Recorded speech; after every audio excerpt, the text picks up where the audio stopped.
Sapa Indonesia Malam, dalam pernyataan terbaru Organisasi Kesehatan Dunia WHO yang dirilis 29 Juni lalu dinyatakan virus corona bisa menyebar melalui udara. WHO menyebut penularan virus melalui udara hanya mungkin terjadi dalam prosedur medis yang menghasilkan aerosol atau tetesan yang lebih kecil dari 5 mikron. Untuk informasi Anda, 1 mikron ini sama dengan 1/1000 meter. Hari ini virus corona telah menginfeksi sekitar 12 juta orang di dunia, sementara di Indonesia kasus positif mencapai 74.000 lebih. Selain kontak fisik, yang terbaru dari peneliti dunia menemukan penularan corona melalui udara, khususnya di ruang tertutup.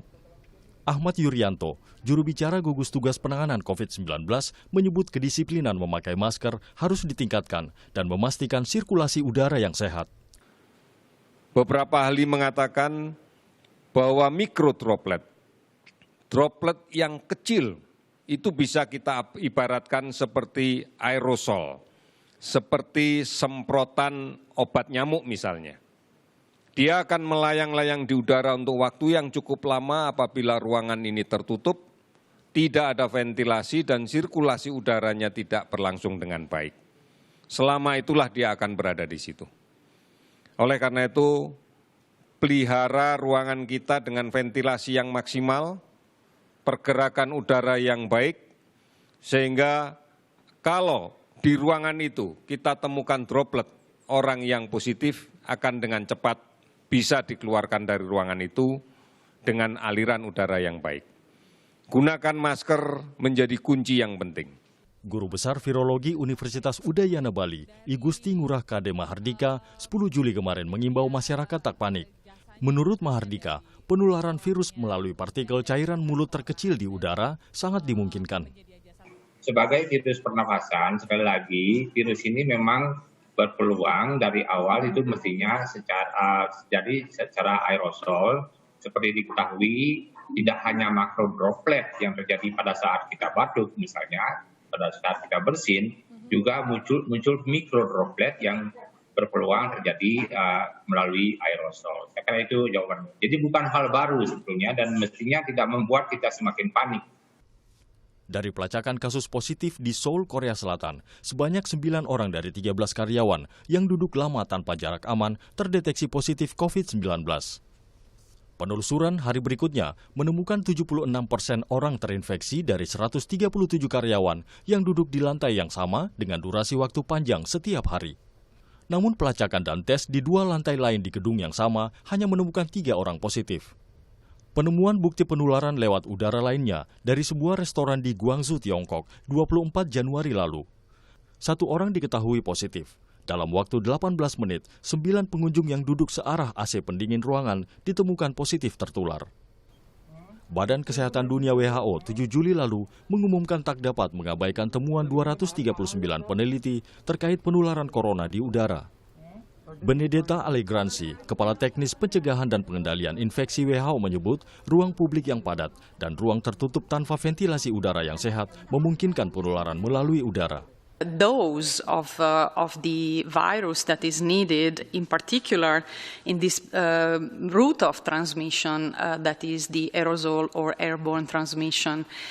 So these are fields of research that are really growing and for which there is some evidence emerging but is not definitive. And therefore, the possibility of airborne transmission in public settings, especially in very specific conditions, crowded, closed, poorly ventilated settings that have been described cannot be ruled out. Temuan peneliti di 32 negara dunia tentang virus corona melalui udara paling berisiko dialami tenaga medis di ruang perawatan. Sementara tingginya jumlah orang tanpa gejala berpotensi menulari masyarakat luas di ruang publik, bahkan pada keluarga di rumah. Tim Liputan, Kompas TV.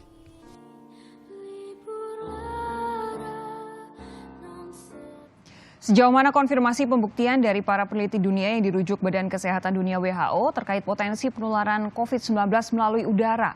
Bagaimana pula langkah masyarakat luas melindungi diri dari potensi penularan di dalam ruang terbuka dan rumah masing-masing? Kita bahas bersama sejumlah narasumber yang sudah siap. Saudara, ada Diah Saminarsi, Senior Advisor to Director General on Gender and Youth, Badan Kesehatan Dunia WHO. Selamat malam, Ibu Diah. Selamat malam, Mbak Sofi. Anda ada di Geneva ya, di Swiss, berarti saat ini siang di sana ya? Betul. Ada pula Prof. Amin Subandrio, anggota pakar medis gugus tugas COVID-19. Selamat malam, Pak Amin. Selamat malam, Mbak. Lalu ada Pak Hermawan Saputra, Dewan Pakar Ikatan Ahli Kesehatan Masyarakat Indonesia. Halo Pak Hermawan, sehat ya? Sehat, Alhamdulillah. Selamat malam, Mbak Sofi. Saya ke Ibu Diah terlebih dahulu. Ibu Diah, boleh diterangkan kepada kami, jadi betul ada kemungkinan bahwa virus COVID-19 ini airborne? Jadi yang diterbitkan di dalam scientific brief yang baru dikeluarkan WHO pada tanggal 9 Juli adalah acknowledging atau mengakui bahwa adanya growing body of evidence atau adanya bukti-bukti yang bertambah banyak mengarah kepada airborne transmission. Jadi dalam tahap ini masih dibutuhkan pengumpulan evidence dan konsultasi lebih jauh dengan para ahli dari relevant background, tentunya para ahli-ahli teknis dari relevant background, untuk bisa secara definitif mengakui dan menulis di dalam technical guidance WHO mengenai adanya airborne transmission ini, yang berarti menambah cara transmisi COVID.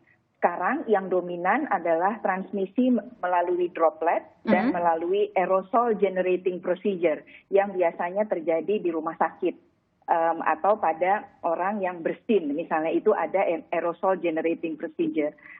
Yang sekarang dikembangkan penelitiannya adalah kemungkinan adanya mikro droplet yang bisa terbang dalam jumlah banyak dan terbang lebih jauh over a period of suspended time. Jadi itu yang sekarang sedang dikembangkan, tetapi masih ditulis dalam bentuk scientific brief, bukan dalam systematic review, sehingga masih membutuhkan banyak konsultasi dengan para ahli lain. Begitu kira-kira, Mbak Sofi.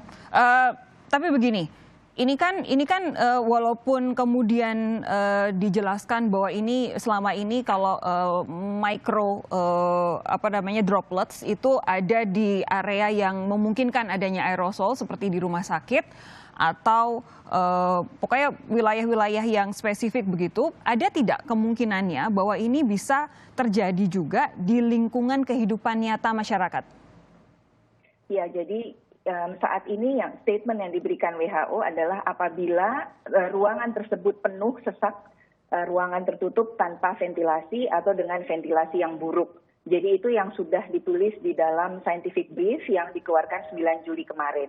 Di luar dari itu masih belum secara definitif ditetapkan oleh WHO.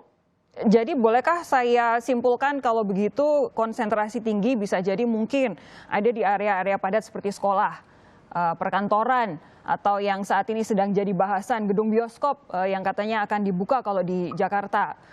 Apa mungkin itu yang terjadi, Bu Diah? Saya akan sangat berhati-hati sebelum mengambil kesimpulan sejauh itu. Karena ada banyak pendukung-pendukung teknis lain yang harus siap dulu dan secara lengkap bisa dijelaskan. Seperti misalnya definisi mengenai ventilasi buruk, definisi mengenai ruang tertutup yang padat. Itu saya rasa kita harus berhati-hati sebelum loncat atau mengambil kesimpulan dalam setting tertentu.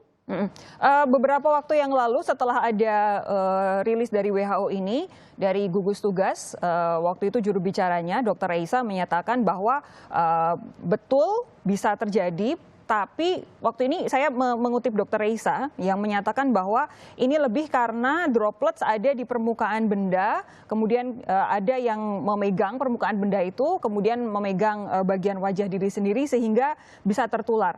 Apa itu yang dimaksud oleh WHO atau ada pemahaman yang berbeda? Ada pemahaman yang berbeda mengenai transmisi melalui infected surface.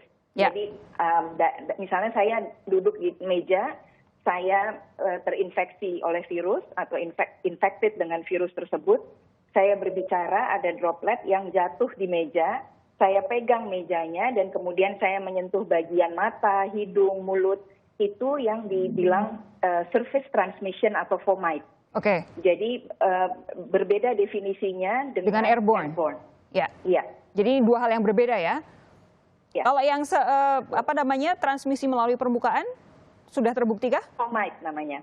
Itu sudah, itu jadi droplet atau fomite dan kemudian aerosol generating procedure itu yang sudah keluar di dalam brief yang sebelum ini yang tadi disebut tanggal 29 Juni. Baik, berarti yang memang masih harus didalami lagi walaupun sudah ada sedikit buktinya adalah soal yang spesifik airborne ini ya. Saya beralih ke Prof. Amin. Prof. Amin, Anda sempat menyatakan virus corona ini bisa bertahan di udara selama 18 jam. Betulkah? Bagaimana kemudian proses virus ini bisa ada di udara dan bertahan dan kemudian jangan-jangan bisa kena ke manusia? Terima kasih. Saya koreksi sedikit bahwa statement saya adalah bukan 18 jam tapi 8 jam. Oh, 8 jam ya, baik. Di beberapa publikasi ada yang menyebutkan bisa di udara sekitar 3 jam, tapi ada juga yang sampai 16 jam. Tetapi kalau kita mengacu kepada publikasi yang sebetulnya sudah cukup lama, saya tidak ingat 2 atau 3 bulan yang lalu, ada sekelompok peneliti yang mengamati ternyata bisa sekitar 8 jam itu RNA virus itu masih bisa dideteksi di udara. Dan kalau kita lihat dari laporan yang 200 sekian saintis, memang mereka mengamati dengan berbagai cara dan termasuk di udara sekitar pasien dirawat, memang ditemukan RNA virusnya ada di udara. Dan itu memang sangat memungkinkan bahwa droplet itu yang keluar dari seseorang ketika dia tertiup oleh udara yang cukup kuat, maka dia bisa bergerak lebih jauh dan ketika dia melayang di udara itu kandungan airnya bisa berkurang sehingga ukuran partikelnya menjadi lebih kecil. Semakin kecil ukuran partikelnya, semakin ringan dia dan bisa tertiup semakin jauh. Nah, itu yang menyebabkan di rumah sakit itu standarnya adalah untuk petugas rumah sakit, maskernya harus N95. Ya. Karena yang dikhawatirkan memang micro droplet atau droplet nuklei ini ya ukurannya jauh lebih kecil daripada droplet biasa. Oke. Jadi sebetulnya itu bukan temuan baru ya, tapi mungkin karena lebih banyak penelitian atau pengamatan dilakukan, lebih banyak yang mendapatkan bahwa RNA virus itu ditemukan di udara, sehingga ini kemudian mendorong mereka semua untuk meminta otoritas meninjau kembali prosedur-prosedur yang sudah direkomendasikan sebelumnya. Tapi risiko itu sudah diketahui cukup lama. Oke, Pak Amin, begini, kan yang namanya virus corona yang jenis baru ini memang benar-benar baru. Untuk mengetahui sifat atau bagaimana virus ini menular, efeknya itu kan butuh penelitian panjang sehingga satu demi satu penelitian terjadi kita bisa sedikit lebih mengenal lagi virus penyebab COVID-19 ini. Nah, ketika kita sudah ada growing body of evidence di mana kemungkinan adanya virus ini bisa airborne walaupun di dalam area lokasi yang spesifik sekali, apakah sudah ada respons yang memadai yang saat ini direncanakan oleh gugus tugas penanganan COVID-19 supaya tingkat penularan, kalaupun nanti ini memang benar bisa airborne, ini bisa ditekan serendah-rendahnya, Pak Amin? Betul, tadi sudah disinggung oleh Ibu Diah bahwa menyikapi kemungkinan transmisi melalui airborne, maka kita harus menyesuaikan konstruksi ya, artinya desain dari sebuah ruangan. Oke. Sekali lagi saya ambil contoh di rumah sakit, itu sudah ada standarnya bahwa setiap ruangan itu harus ada pertukaran udara. Jadi udara segar yang masuk bisa dihitung sekian persen, dan udara yang keluar dari ruangan tersebut tidak boleh dipindahkan ke ruangan lain. Artinya aliran udara itu tidak boleh seperti serial gitu ya. Tidak boleh muter aja di dalam situ ya Pak ya? Tidak boleh muter dan tidak boleh pindah ke ruangan lain. Ya. Nah itu sudah ada standarnya. Jadi kalau udara di dalam satu ruangan tidak dipertukarkan dengan udara segar, maka kita bisa memahami konsentrasi partikel virus itu akan semakin tinggi di situ.